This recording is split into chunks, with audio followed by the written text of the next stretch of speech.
Por mais que eu tenha ido para Israel, daqui a pouco eu quero comprar meu equipar. Mas assim, não, é verdade, mas assim, entendeu? Comprar equipar é fácil, outras coisas mais são.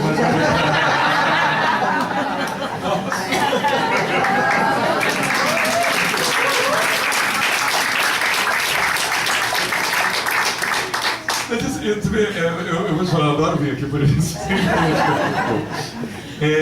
Mas enfim, eu espero, a gente tem que lutar para que não seja necessário.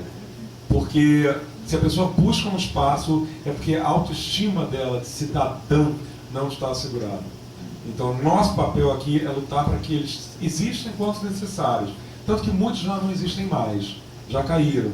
Né? Já caíram por força do poder econômico, já caíram por outras forças. Na escola não, na escola é um complexo, é bastante problemático. Eu acho que a única maneira será, eu já propus até a secretária de Educação também, você tem que... ok, isso aqui, tudo bem. Ele tem que cobrir a cabeça, gente, agora eu não sei. Vocês estão práticos. Isso aqui, então, ok.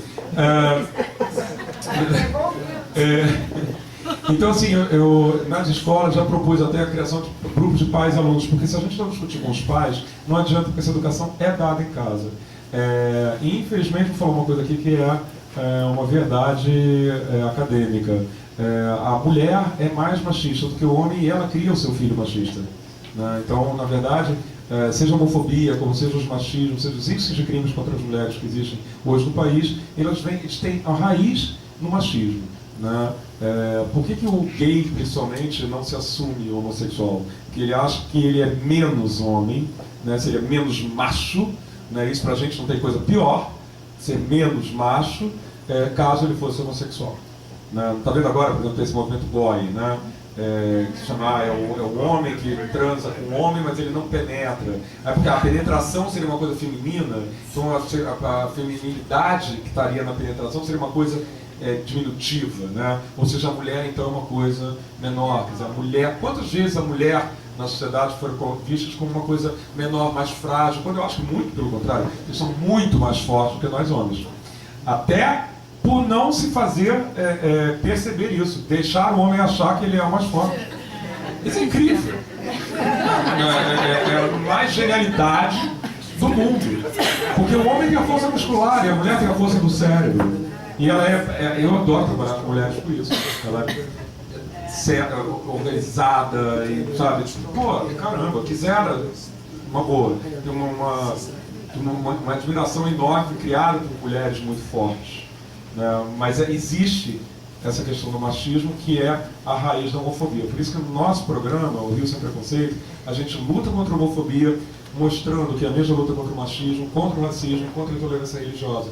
Porque quem de nós aqui nessa sala não sofreu algum tipo de preconceito? Seja por ser gorda, por ser alto, por ser magro, por ser ruivo, por ser qualquer coisa que fuja ao que ele chama, ao que o Ari falou, que se chama de normatividade imposta por uma sociedade. Agora imagina, nós somos todos diferentes, cada um de nós, graças a Deus, porque essa é a beleza do ser humano. Nós não somos em máquina, em série, né, uma produção industrial. Temos que nos encaixar num rótulo que a sociedade nos impôs. Isso é a arma da infelicidade. E se você não rompe com isso, você já está predestinada a ser infeliz. Entendeu? Então eu acho que precisa romper, precisa ter força de dizer, não, o rótulo sou eu não tenho rótulos. Eu sou eu não me defino. Graças a Deus. Boa noite. Primeiro, uma observação em relação ao que eu acho sempre a base desses preconceitos, que é como a sexualidade individual é overrated. Como as outras pessoas se preocupam com o que eu faço entre quatro paredes. Por que isso tem importância para os outros? Por que cada um não pensa na sua própria sexualidade? Eu acho que o preconceito diminuiria muito. Não é?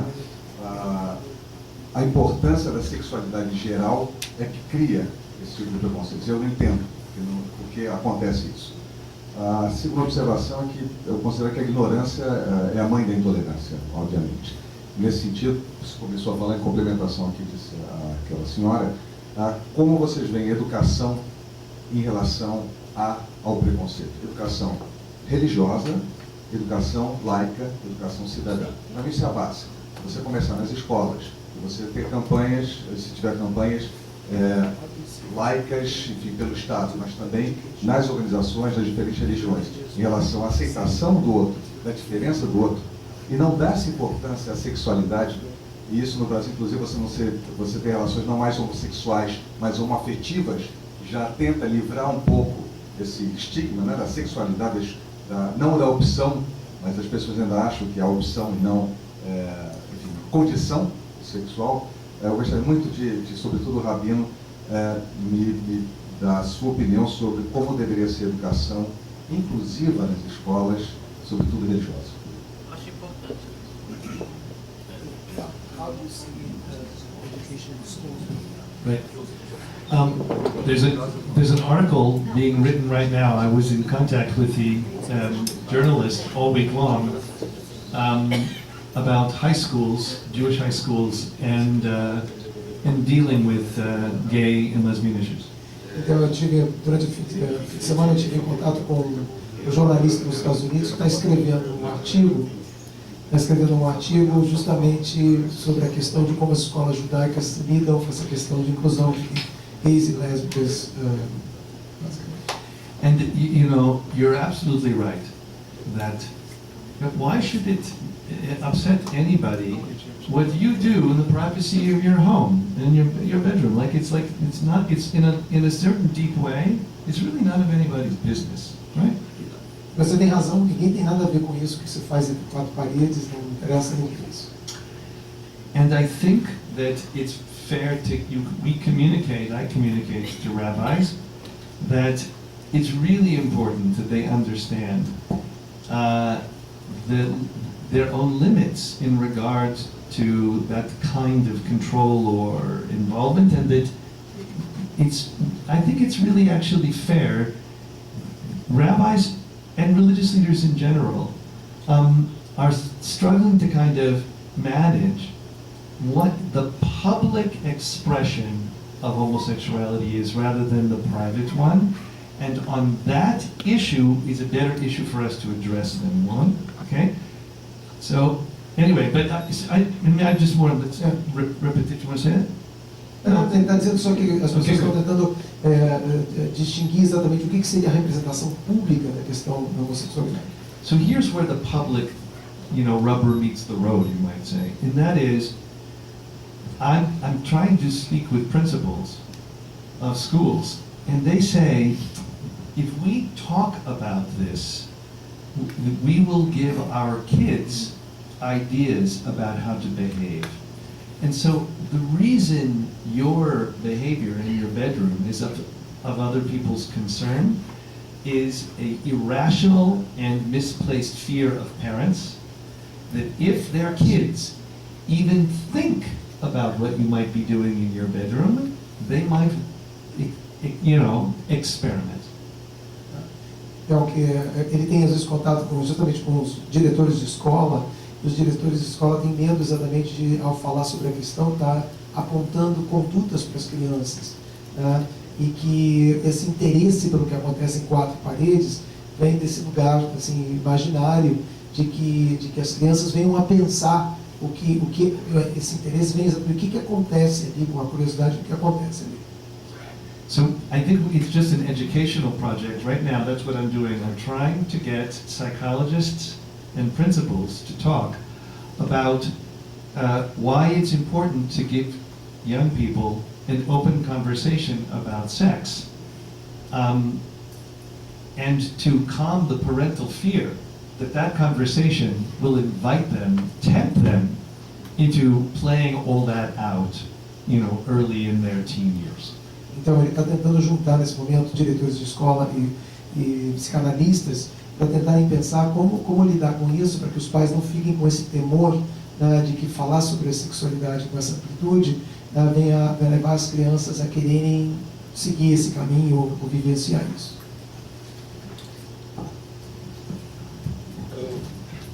Eu gostaria de colocar que eu posso falar que na minha geração, e acho que isso ainda continua, independente de orientação sexual, sexo ainda é um assunto que é tabu dentro dos lares. Então, independente da orientação sexual, os pais não têm, a maior parte das famílias que eu tive contato, os pais não falam, não orientam os seus filhos em hábitos sexuais ou de cuidados ou da parte de troca de experiências, de vivências, e isso, quando foge o foco heterossexual, o pai ainda se sente ainda mais acuado, porque como ele vai falar para o filho de cuidados de uma coisa que teoricamente ele não viveu, né? Então, na verdade, eu acho que existe um tabu tão grande como a homossexualidade, que é a educação sexual familiar, né? E isso se reproduz no ambiente escolar. Não se fala de uma forma educativa o que é cada coisa. Eu participei de um programa de combate às doenças sexualmente transmissíveis, e uma mulher, quando o palestrante falou que a mulher, numa determinada situação, ela teria que apalpar a sua genitália, ela falou assim: mas eu nem olho para ela porque eu não sei o que fazer. Eu achei que isso foi uma coisa assim que me amedrontou. A pessoa não ter a liberdade de tomar contato com o seu próprio corpo. Então eu acho que isso é uma questão que eu considero como anterior. Tratar uma coisa que faz parte da relação afetiva. A relação afetiva, ela não é uma questão meramente cerebral. Existem coisas que transcendem a questão cerebral, e é a questão do desejo, a questão da fantasia, a questão do erotismo, e a forma como mais íntima como você interage, que não necessita de palavras.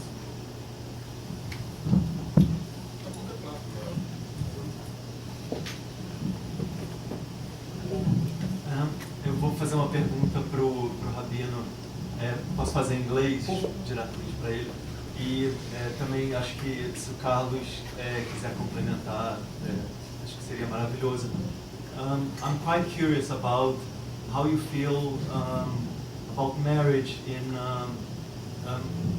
the gay society, well, the Jewish gay society, if you can call it this way. I ask that because I've been to a Hebrew school here in Rio, and to a Hebrew synagogue as well with my family.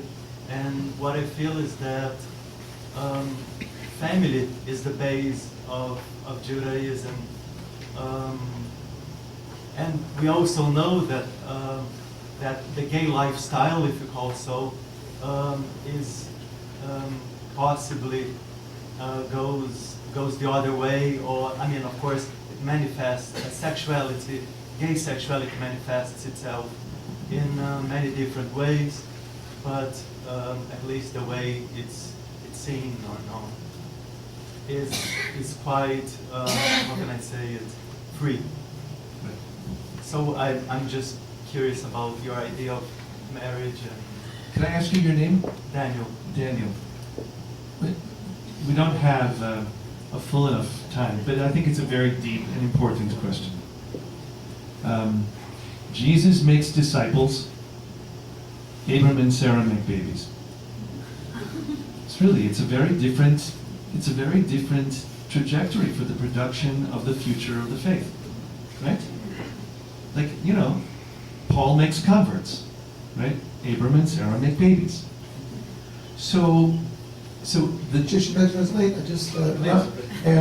A pergunta, então, a pergunta era basicamente como viver isso no âmbito da comunidade judaica, já que a comunidade judaica está baseada na questão da família, e que a sexualidade gay ela é muito livre, né? E o Rabino está começando a responder dizendo que Jesus faz discípulos, enquanto que Abraão e Sara fazem bebês. Nem tantos, um só. Mas just saying, not so many babies, they just made Jacob filled in. He had 12. Mas falando justamente que a diferença entre a relação, digamos, da tradição judaica justamente com uma tradição não tanto assim da confessional, mas com uma muito ligada à questão de família mesmo, de descendência. So I'm actually teaching about this just now. Like I'm teaching a whole segment for the Hartman Institute on marriage, sexuality, and all that.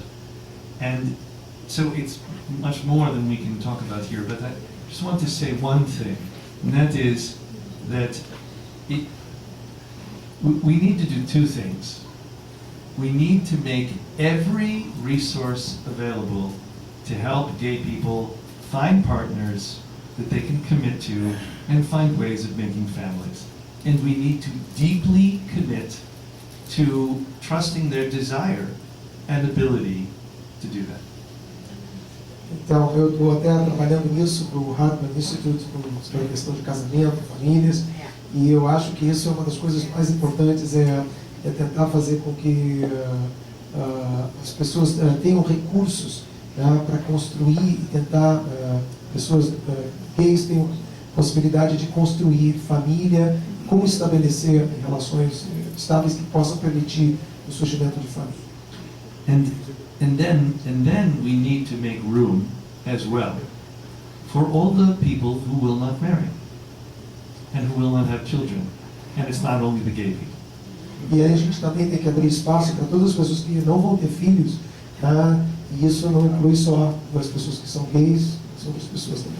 We have to find a way to create a culture that has family at its center, but does not make it impossible to live a rich and engaged and exciting and interesting and loving Jewish life without it. E é isso que nós temos que aprender a fazer, onde a família é importante, mas onde pessoas que não têm filhos possam também viver uma vida enriquecida e funda dentro da comunidade judaica também, que haja espaço para elas.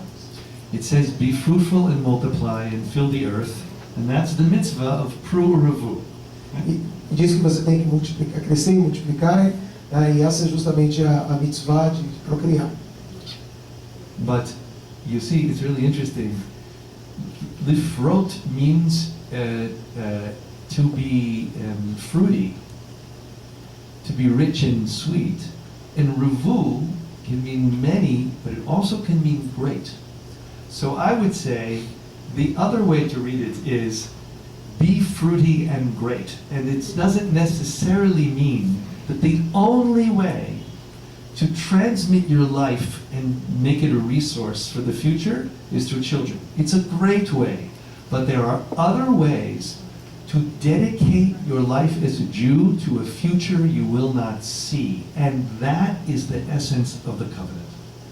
Então, ele está pegando o versículo bíblico que diz que pru urvu, que são duas palavras que estão traduzidas como crescer e multiplicar, sempre quantitativamente, e ele está lendo essas raízes das palavras de forma diferente, mais qualitativamente, onde a palavra pru, em vez de ser multiplicar, tem a ver com ser fruto, de ser algo que tenha fruto, e ao mesmo tempo a palavra vu, que quer dizer muito, seja lido como grande. Então, em vez de ser só quantitativamente crescer e multiplicar, que seja frutifique e seja grande, que essa é uma maneira de você também fazer parte, contribuir para um mundo que você não vai ser parte. Na verdade, o pacto que existe de criar filhos é de uma continuidade, de um mundo que você não vai estar, de alguma maneira você está. Então não precisa talvez só por esse caminho quantitativo, mas talvez qualitativo, sendo cheio de fruto e cheio de grandeza. But But this is a profound spiritual challenge for the gay community, because we have sometimes taken the exclusion from a future-oriented life and made a little party among ourselves in the present tense, abandoning commitment to future. And we have lost in doing so. So the aim in my mind is like my deep cultural hope is that whether it's through children or through other ways, we gay people need to join the rest of the community in building a great future for the shared community we live in that we will not live to see. And that is like the deepest spiritual next step for the gay community. Então ele acha que o grande desafio para a comunidade gay é que muitas vezes a comunidade gay fica muito preocupada com o presente, fazendo uma pequena festa, uma coisa momentânea ali, e não consegue olhar na direção de deixar alguma coisa, um legado para esse mundo em que a gente não vai estar, esse mundo do futuro. E que essa maneira que você se engaja na comunidade, seja pelo caminho de produzir filhos também, ou seja pelo caminho de trazer coisas que tenham grandeza, né? Esse é o desafio para a comunidade gay, de estar participando do futuro da comunidade. Eu realmente vou querer comentar aqui. Primeiro, eu acho assim, a gente tem que tomar cuidado para não cair no estereótipo do que você está chamando de sexualidade livre, né? Porque isso, na verdade, é o que liga a questão da homossexualidade ou homoafetividade, né? E que acha que a relação entre duas pessoas está sempre ligada à promiscuidade e não a um ato de amor. A experiência que eu tenho é absolutamente contrária, né? Quando você está perguntando em relação ao casamento, você está perguntando um casamento religioso, né? Não, geral. Não, entre casamento... Como família, como as pessoas. Não, porque pelo lado religioso, né, enfim, na Bíblia diz, quando duas pessoas se unirem em comunhão, eu lá estarei. Né? Ele não disse quando um homem e uma mulher se unirem em comunhão. Então, assim, eu acredito na força da união do amor como um ato espiritual. Né? E essa união, ela não leva um gênero em consideração, e sim a emoção que ali é criada de duas pessoas que se amam. Né? Depois eu discordo muito mesmo quanto a essa questão do gay não formar família. Hoje, por exemplo, no Jornal Globo, tem uma matéria que é o Baby Boom. Né? O que faltou realmente nós darmos é a cidadania. Essa cidadania foi dada com a decisão do STF. Graças a Deus nós conseguimos isso nesse país. Eu só consegui me casar pela lei o ano passado, até então eu era apenas solteiro. Então as pessoas hoje, os seus filhos não nascerão bastardos. Se você for ver, os gays estão recorrendo à inseminação artificial, estão procurando adotar filhos ou até ter filhos. Então, assim, a impressão que eu tenho é bastante distinta dessa colocação. E eu gosto sempre de defender essa publicamente. Porque não tem como a gente dizer assim, o homossexual é mais festeiro, ou é menos ligado a raízes, ou está afim mais de viajar, ou é viajante, por exemplo. Não, é a mesma coisa dizer que o embaixador é viajante, não tem raízes, entendeu? Assim, não tem muito essa questão. Ela é ligada a pessoas, da mesma maneira que a promiscuidade. A promiscuidade, ela afeta o hétero, como afeta o gay, ela é da pessoa, ela não é do gênero. Eu posso até fazer até um testemunho interessante, que ano passado eu tive com o amigo Knipper, estive na casa dele, e tive com ele e com a família dele, né? O marido dele, que é o Steve, com a filha dele, e uma das coisas muito impressionantes, que eu acho que vem de encontro a isso, é que por escolha deles e tudo mais, aquilo é uma família, no sentido pleno que você possa conceber. E quando você entra em contato com uma família que é uma família, você tem que... todos esses aspectos para a religião, para a comunidade, são importantes. De alguma maneira, eles são contemplados. Eles estão presentes ali. Eles estão presentes. Então, assim, a falta de contato com essas famílias, como a família Greenberg, what is Steve's name? Steve Goldstein? Yeah, Goldstein. Greenberg, Steve, e uma coisa que para mim foi muito importante, eu até que é uma pergunta pessoal, a pergunta pessoal é que eu acho que parte do estranhamento que as pessoas têm é às vezes as pessoas não sabem usar a linguagem. Quando uma pessoa fala com um judeu, né, as pessoas normalmente ficam cheias de dedos, se vai falar uma coisa errada, se vai usar a palavra judiar, se vai usar aquela palavra que pode ser uma palavra para aquele grupo, né, com uma escuta diferente. Então, as pessoas não sabem como chamar o companheiro e fazem por um ato de respeito, mas um ato de respeito que acaba sendo, demonstrando o estranhamento que elas têm em relação a tudo. Então, assim, eu acho que deveria existir assim, uma mini cartilha, né? Não sei se, talvez coisa muito simples, ou simplesmente modelos, aparecer esses modelos na televisão, porque normalmente, isso eu não vejo muito na televisão, mas às vezes nas novelas, aparece muitas vezes gay, mas nunca aparece, eu nunca vejo essas famílias constituídas, eu nunca... Então, Bonner, por exemplo, essa última novela, como é que foi, gente? Amor à Vida. O que mudou ali? Qual foi? Veja que interessante, até no Brasil, como a novela reflete a nossa cultura, quer dizer, o gay, já teve novela que o gay acordava junto com o outro, né, mas ele nunca se beijava. Quer dizer, ele dorme junto, ou seja, né, ele tem o máximo da intimidade, que é uma pessoa dormir com a outra, mas ele nunca se beijou, ele nunca manifestou o afeto publicamente. E a rejeição desse afeto público manifestado por duas pessoas do mesmo sexo era quase um pavor da sociedade, né? E eu discutia muito com os meus amigos da Globo, falando assim, olha, vocês estão criando um monstro, porque desde a novela América, né, que o Bruno Galhaço gravou a cena, né, beijando, e essa cena foi cortada, ela foi censurada, né, uma cena de amor entre duas pessoas. Eu falei, vocês estão criando um monstro que vai achar que o beijo de duas pessoas é uma coisa que vai sair fogos de artifício, que vai ser uma coisa quando é apenas um beijo, né? É apenas uma demonstração de... Não, mas é um beijo normal, cada um dá um beijo aqui, vai ficar a mesma coisa. Como também, o que aconteceu nessa novela foi porque, como o tal do Carneirinho, desde o início, queria uma família, né, eu não sei o nome dos personagens, eu não vejo o nome dela. Eu tive que ver a novela, me perguntavam tanto sobre isso, mas assim... Mas, por exemplo, essa novela começou com um casal querendo adotar sem nunca ter se beijado. Notou? Quer dizer, eles eram tão casados, constituindo família, porém eles nunca se beijavam. Mas eles já estavam adotando a inseminação artificial, quer dizer, e ver quantos problemas nós, homossexuais, temos que passar por não ter uma legislação definida. Ele teve que ver a tal da Marília, entrou na história, né, que é uma vilã, enfim. Como a pessoa tem que ficar na mão de outras. Como também até a decisão do Supremo, nós tínhamos que ficar na boa vontade de algum juiz, de acordar de bom humor e dizer que o que eu tenho com meu marido há 18 anos é uma relação e não que apenas a gente está casualmente no mesmo endereço, né? Então, mas ali, o que mudou? A sociedade aceitou melhor esse beijo, ficou normal, porque nós somos uma sociedade muito conservadora e uma sociedade machista.